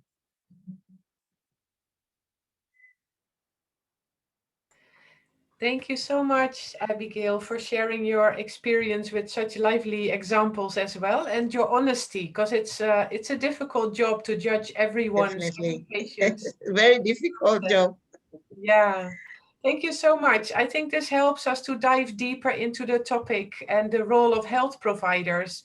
And we want to just use this Jamboard, and luckily we have people to help us taking notes. We want to talk about some of the challenges that we've heard and opportunities. Maybe to dive into it, I can go back a little bit in the chat. And we had a question from Catherine after Nelly had spoken, to look into why women don't take the medical abortion as prescribed. This is misunderstanding or language. Could you say a little bit around that? Because I think that may be one of our challenges here. Also, thank you so much. What we've noted is that when women take the abortion pill, you find that termination starts almost immediately with the first dose. And once termination starts, then some of them, you know, they automatically think that everything is done, and they forget that the reason why they have to take the complete dose is because it also helps in preventing bleeding that is associated with post termination. So I think it's just also an issue of the termination has happened, so this is all I wanted. And we all understand that at times when we need the abortion, we are nervous, we are anxious, we are after, you know, the procedure ending and no one else realizing that I'm taking abortion pills. And this is because of the stigma and all that. Then the second thing is some would, because of cost also, they would buy lesser dosages as much as providers provide all the information they require, send prescription through the an SMS and tell them that this is the right dosage and this is what you need to take. At that moment, since they're desperate and they need these pills, they will decide to go and say, let me get the first pill and then probably I'll come back. And by the time probably they're thinking of or getting money to go and get the second pill, they are already, you know, bleeding, and there are already signs, like Abigail said, they're already showing signs of termination, and they decide, you know what, then I'm going to stop at this and take the pill. And not take the second pill. And that's why we have a whole ecosystem as RHNK, where our providers continuously follow up and monitor just to make sure that they've taken all the pills as prescribed. And we also have work with young people that do follow-ups at home when clients allow, so that they're able to monitor, have they taken their pills safely? Have they encountered any challenges? Do we need to have them referred to a healthcare provider, or just touch base with healthcare provider and provide information in terms of how the termination is going on? Saskia. Yes, thanks very much, Nelly, for those details. So what we want to do is to also turn the same question back to Abigail, if you have any additions. The issue is that when they take the first pill, with the second pill, most of them, they buy the drugs from the pharmacy. And for the pharmacy, most of them don't have the 5-tablet pack, where you take the first dose and then after you take the 4 tablets afterwards. They don't have that one. So they give them any tablets and they tell them swallow 2 and then insert 2, and then there are a whole lot of problems. So therefore, we are advocating that, yes, and then training the pharmacists so that if they are allowed to dispense those drugs or to sell the pills, you have to get the right dose, so that you get the first dose and then you continue with the second dose. That will help complete everything. So that is the reason why we are pushing so hard that, yes, they want to have it at home, but help them to do it the right way so that they can get the best results. Yes, thank you. And we are seeing the note being put up there on the screen. So taking the medical abortion as prescribed, so not stopping after the first pill, that's one of the challenges. And then as opportunities, we heard from both your presentations that there's a lot of online support that are really helpful to providers to guide the women. And you're really starting to make use of those online technologies, hotlines, WhatsApp, correct? Yes. Great. So we've got Martha in the chat also saying another challenge. If they feel that they can't talk to people out there, they are able to talk online. They are able to talk online. Yeah. Yeah, thank you. So we have Marta also saying a challenge is accessing medication, especially in remote and rural areas.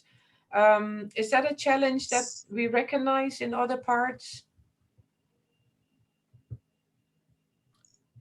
So for the rural areas, yes, it is a challenge. However, what we've done as RHNK is through the use of our Nena na Binti hotline, where we are leveraging on us having a bigger network of healthcare providers across the country. So we use our Nena na Binti hotline to link up providers with the women in the communities. And our providers have the abortion pills. So it is just an issue of ensuring that our providers have stock and the women and girls can comfortably access these pills, or our providers can then deliver to the comfort of the women's homes, deliver the pills and guide them on how to use the pills. Yeah, yeah. And I'm just reading in the chat as well that it differs per country what is recommended in terms of safety online. Sometimes WhatsApp is not recommended, but Signal, which is what Mayo has contributed. And another one from Pilar, if I translate that properly, that technology solutions are not always able to reach young people or women in rural areas. That's right. That's a challenge that we recognize, and that one will be discussed in particular in the other breakout room on digital solutions. But what we hear from these two speakers here is that there's a combination of ways to reach people. So if you have a hotline or you have SMS service that could also reach people on very simple Nokia phones, that could be a solution to also reach people in rural areas. But it's a very important point. We should always think about all the different groups that we try to reach out to with information, but also with the follow-up and the services provided at distance. So thank you, Mahio, for that contribution in the chat. And she also had another question around stigma, the health providers. How do they deal with stigma and misinformation and even fear around abortion? Maybe Nelly, you could say a few words about that, because that's a real challenge that we encounter in many countries. Yeah, so for what we do at RHNK is having something called provider share workshops, where we bring our providers together so that we are creating a safe space for them to share on the challenges they face and how to also be able to package, especially information around abortion, because we also understand that Kenya is still also a very conservative country. And as much as our providers are strong advocates, they understand what the law has said because of continuous training. We have trained them on the legal framework and the existing policies and guidelines. We also need to know what language do we use so that we are able to deal with the stigma that comes with abortion in the community. We also have very strong advocates, provider advocates, who engage on mainstream media, and they are able to break down, demystify myths and misconceptions that are associated with abortion, given that that is their expertise as providers.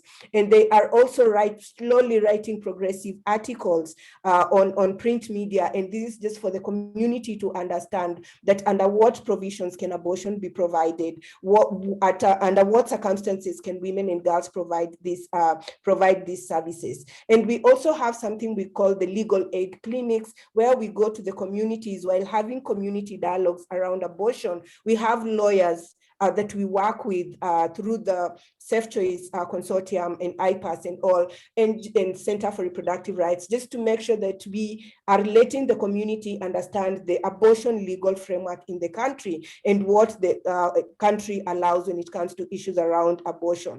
We are also working with the policymakers at the devolved function of health at the county level and having them provide alternate voices when it comes to issues around abortion. And we've seen a lot of, uptake and progressiveness from the government and public facilities, having them support and ensure that women and girls can even access abortion services from the public facilities, something that was not happening 2 years, 3 years ago. So it's just a whole, lot of things that we are doing to make sure that we are dealing with the stigma right from the community to the government institutions and to the even at the national level. Wow. Thank you so much. I wish we had more time, but I think the breakout rooms are closing soon, and we will you can all remain in this plenary room. I want to thank the two key experts that spoke and all of you for contributing. And we will be placing links and useful information in the landing page of this webinar after the webinar. So we can now close this dialogue and we move back to the big plenary with the whole group. Thank you so much. Thank you. Thank you.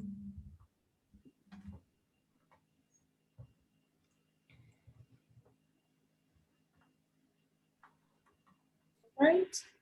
Hi. Great. I think we've got everybody back. Thank you so much. I was in the digital room and it was just an amazing discussion. So we've got around sort of 10 minutes now where we can just summarize the conversations, the main takeaways from those breakout rooms.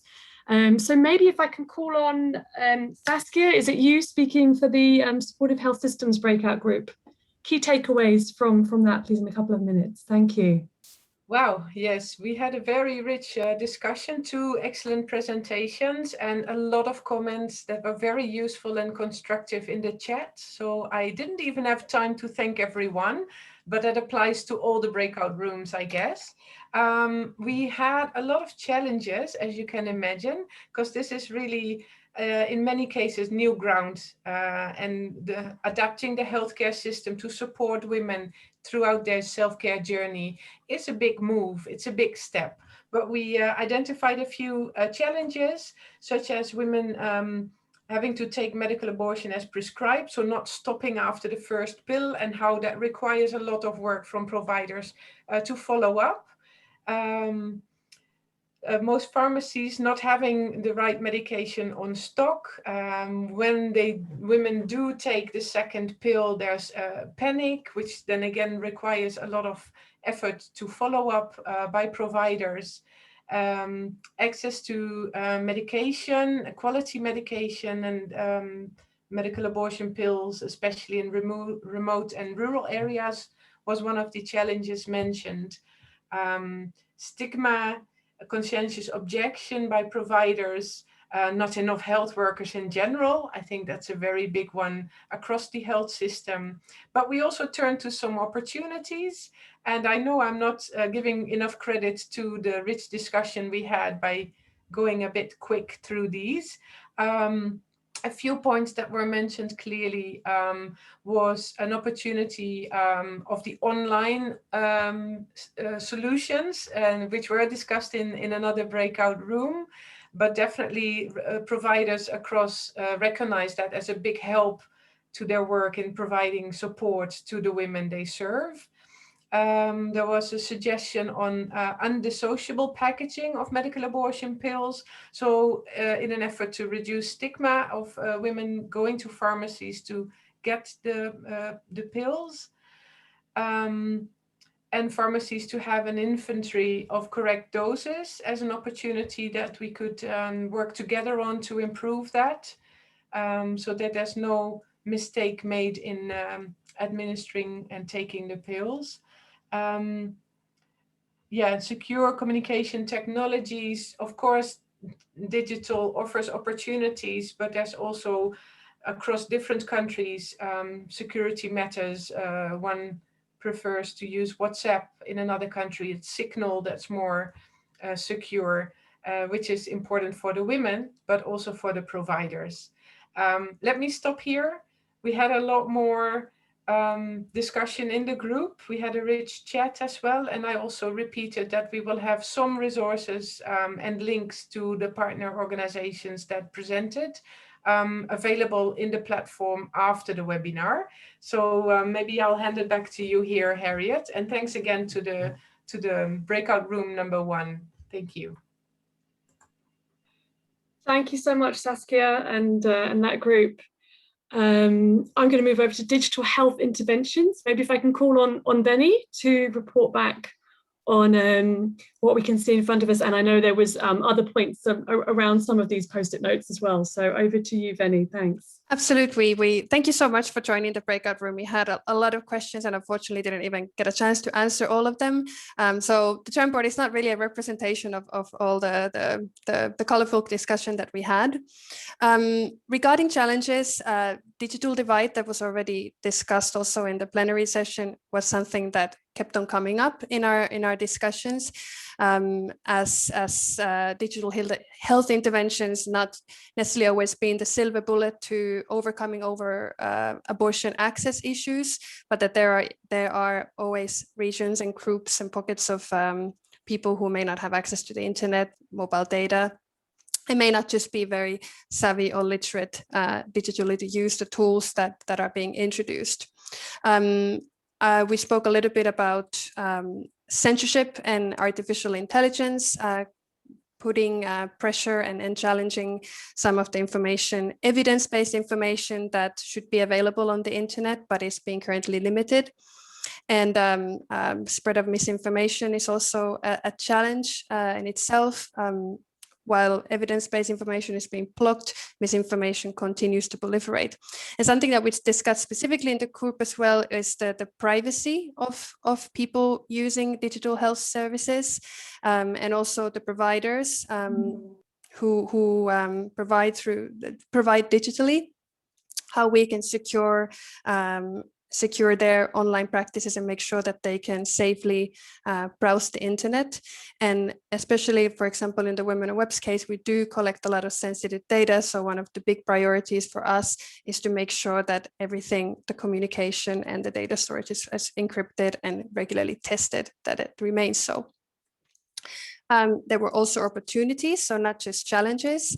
Women First Digital shared a little bit more on ways of overcoming some of the digital divides and adapting tools to low internet connectivity, for example.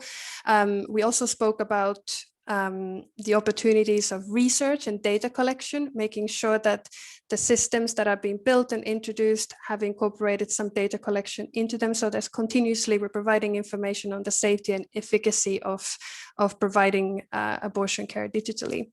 And an important thing that I maybe would like to stop at is that sometimes telemedicine and self-managed abortions are not always seen as the same thing, that telemedicine still has health professionals working with the system. And I think Rutgers raised a really good point that it's a progress, and telemedicine can also be seen as like the first, one of the first steps moving on to a fully demedicalized system, and health systems and providers can remain part of the process, but as a supportive resource instead of sort of dictating the process and leaving women in the center to decide what services and pathways they choose.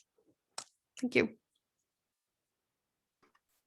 Amazing. Thank you so much to Veni, Rutgers and that group as well for that rich discussion.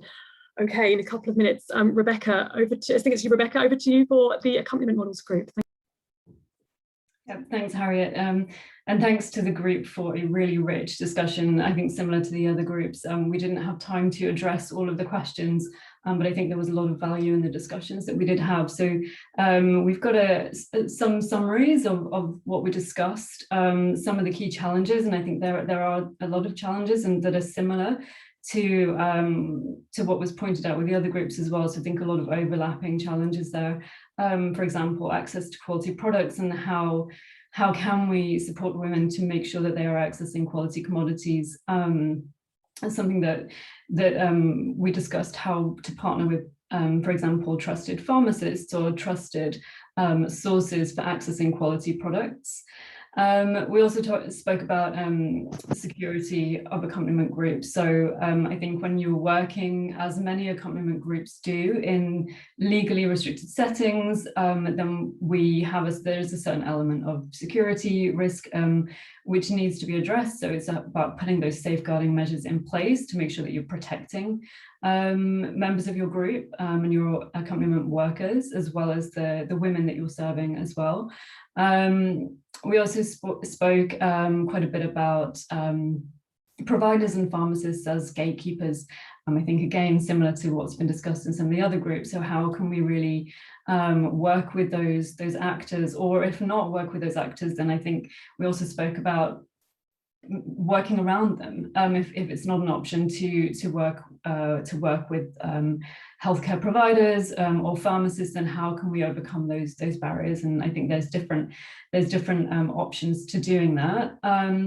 We also had a lot of opportunities, and it's good to see on the Jamboard that we've got a lot of stickies on the opportunities side of things, because I think that there is some really key learnings from the accompaniment models which are working really well, and where we're seeing a lot of added value. For example, having that one-to-one interaction, having someone to support you throughout a medical abortion process, and being able to provide those gestures of kindness and support is very valuable to women. We also spoke about, very briefly at the end, and unfortunately I'd like for us to have more time to discuss that, but how self-managed abortion can be empowering. It can empower women to take control of their reproductive health. It's a feminist act. So I think that's another key opportunity of self-managed abortion and accompaniment models to support that and to facilitate that. Something else that came up was also how this is a great model for supporting marginalized groups and marginalized people. For example, refugees or displaced populations, people who might not have access to the formal health system. This is a great way of supporting those women to end a pregnancy. And finally, just this was more of a personal observation, but all of the sharing and learning that happened within the groups and within our specific group on the different accompaniment models, the different approaches and strategies that are being taken, and just how much opportunity I think there is for us to learn from each other, see what's working, what's not working, what some of the good practices are. I think that's a really key opportunity to take forward. And yeah, that's it from my group. Wonderful. Thank you so much, Rebecca, and that group. That's fantastic. And I think you've ended it on a really inspiring note. I'm going to do a tough job of in 10 seconds, I think I have really, to just quickly summarize where we've come in the last sort of 2 hours. And I think, you know, Saskia reflected on that. This feels like new ground and a big step. But I feel particularly encouraged by the expertise and the insights that we've been able to share and the evidence that we've been discussing today. And particularly for me, what hit home was a comment that Monica gave in the digital interventions group around how actually this is about a continuum of care, that demedicalized, self-managed safe abortion should not be seen in opposition to perhaps the choice of an abortion within the health system. In fact, this is a process that we have been evolving as part of the service, as part of empowering people to manage their own pregnancy choices. I think that for me was incredibly inspiring to hear. And also that there is no one silver bullet, as you said, Veni. And actually what's become very clear from the last 2 hours is the intersectionality between interventions and approaches that is needed to start first with the person going through this experience, ensuring it is supportive with feminist principles built into it, their confidence is there, their safety and security, their anonymity, if that's what they prefer, and their ability to access accurate information and good quality services and good quality products as well. And surrounding that, we have this possibility of digital interventions, transformative in terms of, as was mentioned, providing this step potentially for And then the phenomenal groundwork that is happening with health providers to pivot them from gatekeepers into champions. And I think around all of this, just as Rebecca said, there is this matter of evidence and the power of evidence and us coming together collectively to share this information for a more long-lasting change and impact, and help a more supportive environment for self-managed abortions. We're a little bit over. I'm going to ask us to just show very quickly a video that we have around self-care, and then we'll be finally closing. So thank you very much, and I'll just move us over to the video. Thank you.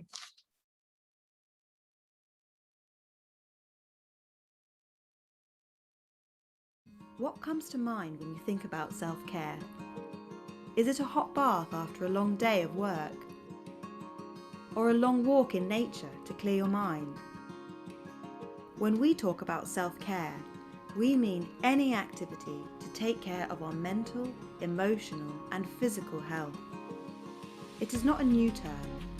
It is part of your daily life. When it comes to sexual and reproductive health, you have quite a few self-care options. You can predict your ovulation with a kit, or self-manage your abortion care safely. You can test for STIs, including HIV, at home. Or you can choose to use different contraceptive options, like the emergency contraceptive pill, condoms, and injectables. No one knows what you need, don't need, what you like and don't like better than you do. The more you learn about your inner and outer self, the more you will be able to care for it and realise all of your sexual and reproductive health needs. A good place to start for more information is to talk to your healthcare provider. There's also plenty of advice on quality and evidence-based online resources, including the IPPF website. Because self-care in sexual and reproductive health is for everyone.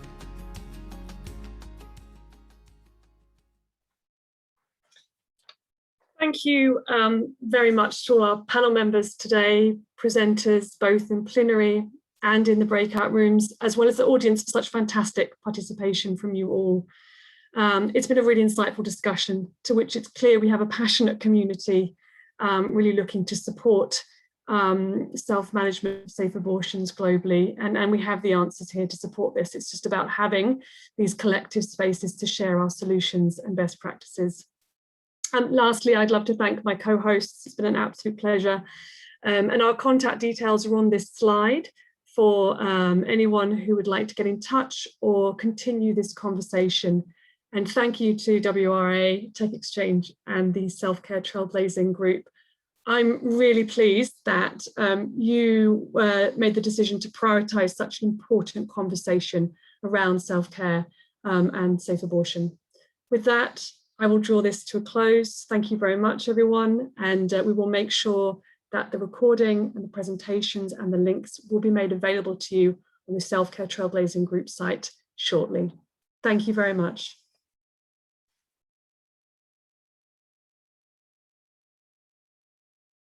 Thank you.